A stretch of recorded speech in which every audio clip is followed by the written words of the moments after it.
Ces lois mettent en place l'école primaire publique, gratuite, obligatoire et laïque. C'est désormais l'État républicain qui se charge des enseignements dispensés aux petits Français. Et ce, pour 3 raisons. D'une part, amener les Français à distinguer le domaine des croyances, qui sont personnelles et privées, du domaine des connaissances, qui, elles, sont communes et partagées. La religion est donc reléguée dans la sphère privée. Deuxième raison, il s'agit de dispenser un enseignement encyclopédique universel afin de faire des jeunes Français de futurs citoyens capables de réfléchir par eux-mêmes et donc de voter.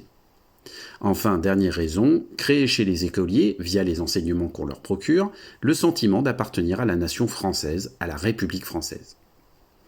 La laïcité de l'époque est donc une laïcité de combat, dans la mesure où elle est l'instrument par lequel la Troisième République naissante conquiert les esprits.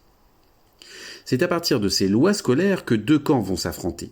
Les anticléricaux, qui veulent unir et convertir le peuple français aux valeurs de la République naissante, et d'un autre côté, les cléricaux, qui veulent maintenir l'influence de l'Église sur la société et qui soutiennent les monarchistes.